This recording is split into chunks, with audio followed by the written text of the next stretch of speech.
Nuevamente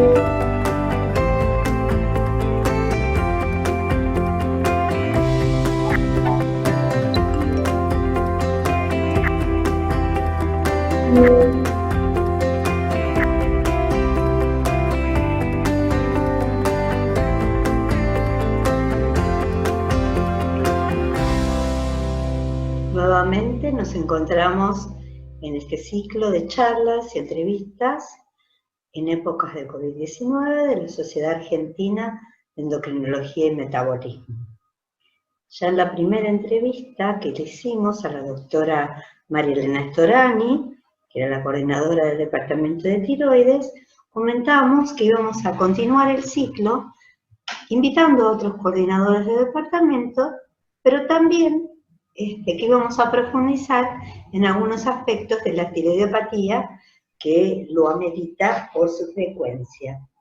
Y es por eso que hoy decidí, como habíamos anunciado, que los temas de cáncer de tiroides se iban a tratar en una entrevista aparte, de entrevistar a la doctora Alicia Gauna. La doctora Alicia Gauna, más allá de los lazos de amistad, que fue mi jefa durante mucho tiempo. Yo soy la actual vicepresidenta de la sociedad, pero ella es expresidenta y actualmente jefa de la división de endocrinología del Hospital Ramón Mejía. Es un destacado miembro del departamento de tiroides de nuestra sociedad y un referente entre tantos excelentes profesionales que tenemos en cáncer de tiroides y en tiroides en general. Así que la idea hoy es que ella amplíe estas recomendaciones que elaboraron en el departamento la doctora Storani y la doctora Verónica Hilera y profundicen las recomendaciones para el cáncer de tiroides. Sobre todo a raíz de que en el 2020 han salido en forma reciente y a raíz de esta pandemia que nos tiene a todos tan a maltraer y tan cambiados en los tiempos, de las recomendaciones que dieron en Estados Unidos. Así que ella va a dar las recomendaciones para Argentina. Alicia, doctora Alicia Gauna, es un gusto tenerte y te escuchamos. Bueno, buenos días a todos. Gracias por invitarme a participar de este ciclo de encuentros para ver qué modificaciones deberíamos hacer en el manejo del cáncer de tiroides durante esta pandemia COVID-19. Ante la propuesta pensé en relación al paciente que advertirlos. En primer lugar, consultar a su médico tratante. En segundo lugar, que sepan que no tienen que modificar la medicación habitual con la cual vienen tratándose. Y por último, y no menos importante, que sepan que salvo en aquellos casos en que la enfermedad está muy avanzada, que son una franca minoría de pacientes, en el resto no tiene mayor riesgo ni de contraer la enfermedad, ni que de contraída la enfermedad, ésta tenga una peor evolución. Pero paralelamente a estos conceptos, quiero referirme más puntualmente a algunos aspectos a tener en cuenta cuando pensamos si hay que modificar o no algunos aspectos en el manejo del carcinoma diferenciado de tiroides. Y esto tanto en los pacientes de reciente diagnóstico y evaluar la fecha quirúrgica, o en los pacientes que ya están tratados, o en aquellos que recidivaron o que la enfermedad persiste. Y para ello voy a presentarles algunas diapositivas para que reflexionemos juntos. Bueno, estas diapositivas se refieren a conceptos básicos del carcinoma de tiroides y su tratamiento, y las modificaciones o no que podemos pensar de realizar durante la pandemia COVID-19. Sabemos que en realidad cuando hablamos de carcinoma de tiroides, no estamos hablando de un carcinoma, sino que hay distintos carcinomas de tiroides. Los ampliamente más frecuentes son los carcinomas diferenciados de tiroides, que son el 90% de los carcinomas, y dentro de ellos el más frecuente el carcinoma papilar de tiroides, con sus distintas variantes, con distinta agresividad cada una de ellas. Y el otro carcinoma diferenciado de tiroides, el carcinoma folicular.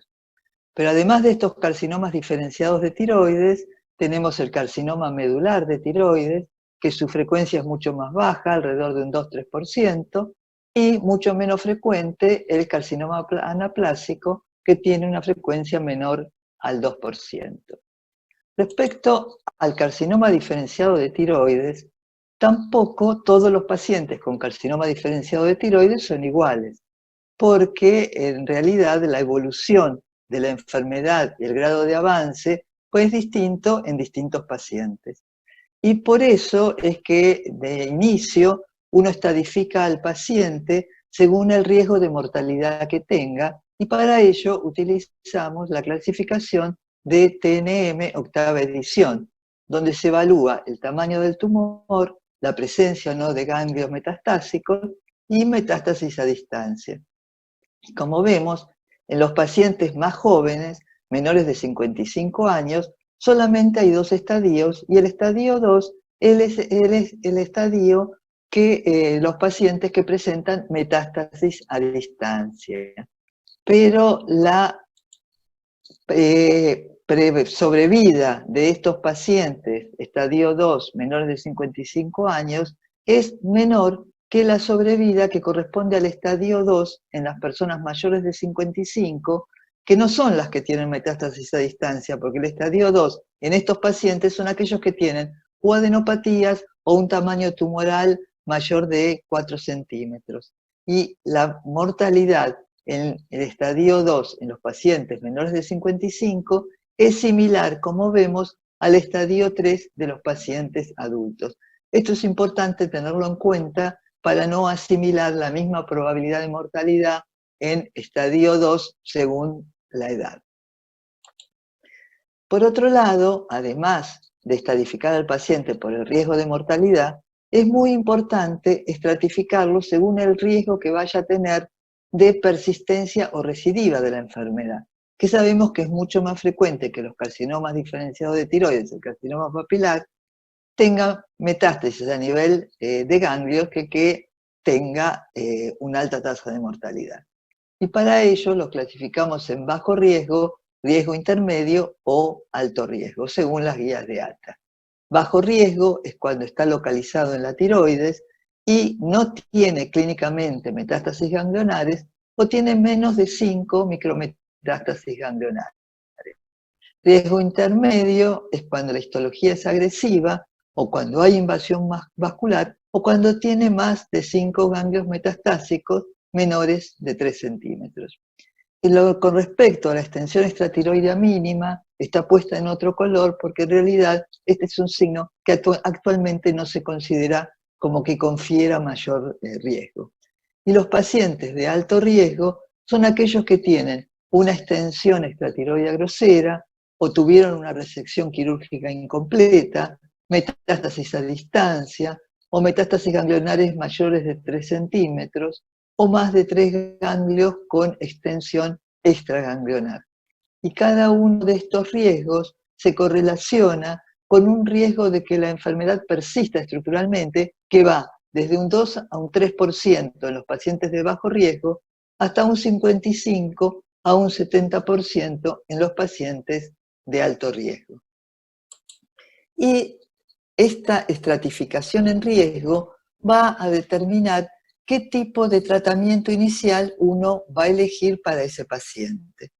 Así, los pacientes de bajo riesgo, el tratamiento inicial es o tiroidectomía total o casi total, muy discutido si en este caso se acompaña de una dosis de yodo radiactivo, o lobectomía.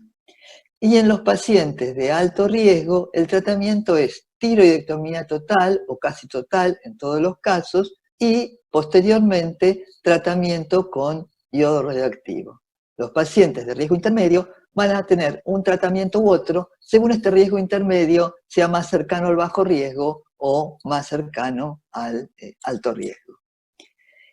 Con respecto a las modificaciones durante esta pandemia, Yaja publicó un artículo hace poquito. Yaja es el cirujano del Memorial de Nueva York, y considera que en los pacientes de bajo riesgo y de riesgo intermedio, diferir la cirugía a 3 a 6 meses, y en los pacientes de alto riesgo, diferir la cirugía siempre que sea factible, no comprometiendo que la resección vaya a ser completa ni que se alteren estructuras vitales. Un capítulo aparte merece el microcarcinoma papilar de tiroides, que, como sabemos, uno de los tratamientos de elección es la vigilancia activa si el paciente tiene un nódulo solitario, márgenes definidas, el tumor está rodeado por más de 2 milímetros de tejido tiroideo normal, no tiene extensión extratiroidea y clínicamente no tiene adenopatías, y sobre todo si es un paciente mayor de 60 años. Pero como contrapartida de esto, en los pacientes que la citología del tumor es agresiva, son subcapsulares, tienen extensión extratiroidea o invasión, tienen adenopatías, son menores de 18 años, en este caso la elección es una lobectomía. En estas situaciones, cuando está indicada la cirugía, en este artículo se considera también diferir la cirugía. Este es el artículo a que me refería, y en síntesis en este artículo, los microcarcinomas papilares de tiroides van a tener vigilancia, y si está indicado la cirugía, posponerla. En bajo riesgo y en riesgo intermedio, posponer la cirugía 3 a 6 meses, y en alto riesgo, retardarla en tanto no comprometa la resección total ni pueda afectar estructuras vitales. Es decir, estas indicaciones son similares a las que uno indica en una paciente embarazada. La pregunta es si la conducta debe ser similar en Argentina. Y esta pregunta obedece a que en realidad la distribución del COVID-19 es distinta en distintas regiones. Y acá vemos en la estadística, al 2 de mayo de este año, en Estados Unidos el número de infectados fue de 1.133.069 pacientes, a diferencia de la Argentina, que fue de 4.681. Y los fallecidos en Estados Unidos, 66.385, y en Argentina, 241. En función de eso, es realmente preguntarnos si nuestra conducta tiene que asemejarse a la conducta de Estados Unidos. En lo personal, considero que, digamos, posicionándonos en el momento actual, Argentina, mayo del 2020, yo pensaría que los microcarcinomas papilares de tiroides tienen que tener, bueno, obviamente vigilancia, y si es indicado la cirugía, posponerla. Los de bajo riesgo también posponerlo, pero riesgo intermedio y riesgo alto, sí plantear la cirugía al momento del diagnóstico, si fuera este. Otra situación totalmente diferente es el carcinoma anaplásico de tiroides. Sabemos que este carcinoma es sumamente maligno, que la tasa de sobrevida es a meses, y que así es como en la estadificación todos los carcinomas anaplásicos son estadio 4, estadios avanzados, aunque sean intratiroides. Y este tratamiento del carcinoma anaplásico es un tratamiento de urgencia, ya sea quirúrgico u otro tipo de tratamiento. Y en esto no hay lugar a duda que no hay otra opción. Otro carcinoma, que es el carcinoma medular de tiroides, sabemos que puede ser familiar o esporádico. En el carcinoma familiar, en realidad, cuando se hace el diagnóstico por detección, por la mutación del RET en un niño, la indicación del tiempo quirúrgico depende de la agresividad que tenga esa mutación. Y en este margen es donde se deben fijar las cirugías también durante esta pandemia. Por supuesto, en el que tienen más tiempo para elección, posponerla. En el carcinoma esporádico, en realidad, cuando no tiene metástasis ni ganglionares ni a distancia, el tratamiento es la tiroidectomía total con la disección central profiláctica y la disección lateral ipsilateral profiláctica, que es bastante discutida, pero que va a depender de los niveles de calcitonina. Y en los pacientes con adenopatías en cadenas laterales, el tratamiento es la tiroidectomía total, más el vaciamiento central, más el vaciamiento lateral ipsilateral terapéutico, y con respecto a si hacer el tratamiento profiláctico de la cadena contralateral cuando no hay imagen ecográfica, va a depender del valor de calcitonina. Si es mayor de 200, indicarla, y si es menor, no estaría indicado. Y al respecto, durante esta pandemia, la indicación sería, si está limitado y la calcitonina es menor de 400 picogramos por mililitro, diferir en la cirugía pocos meses. Esto es lo que consideran en este artículo de este año. Y nuevamente, pienso que nosotros en Argentina, en el momento actual, podemos considerar la cirugía en el paciente con diagnóstico. Hasta ahora vimos cómo podíamos modificar o no el tratamiento inicial del paciente con carcinoma de tiroides según el tipo de carcinoma. Otra situación es evaluar en el paciente que ya fue tratado qué conducta tenemos. Nosotros sabemos que el paciente se evalúa y se reestratifica según la respuesta que tuvo al tratamiento inicial y luego se va reestratificando durante toda la evolución.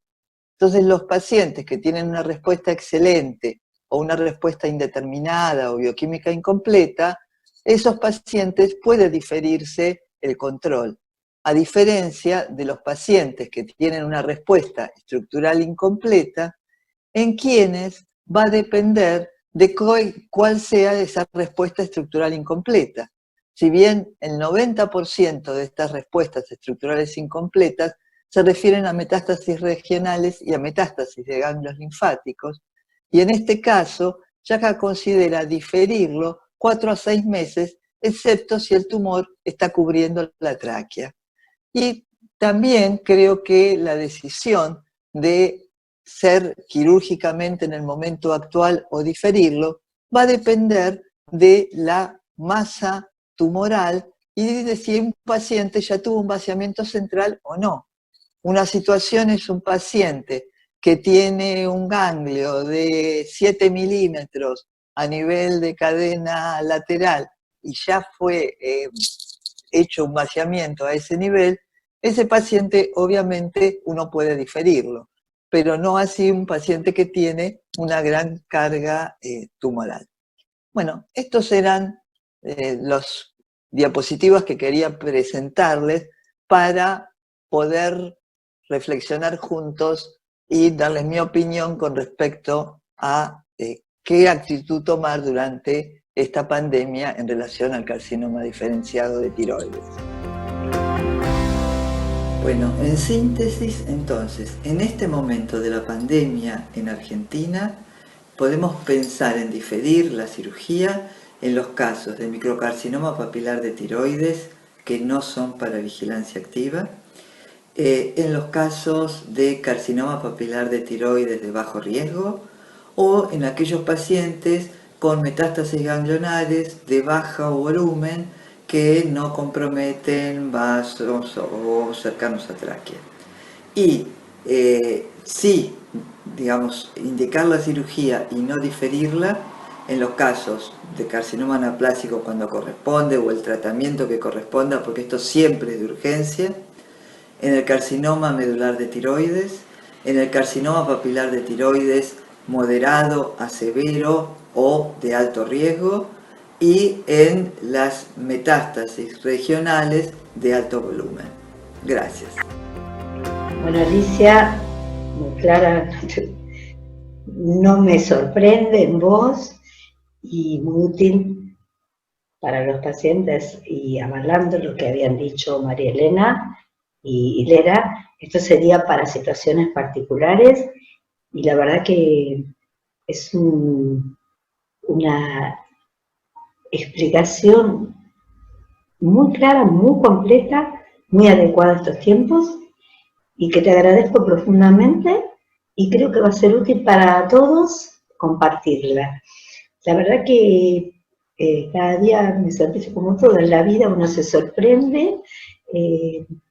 No hemos llegado a la modalidad de entrevista, así que la voy a posponer porque parece más interesante que yo te repregunte, que armemos un pequeño panel de discusión con los demás miembros del departamento que son referentes internacionales como vos en el tema, y que podamos discutirlo y que cada uno pueda dar su granito de arena.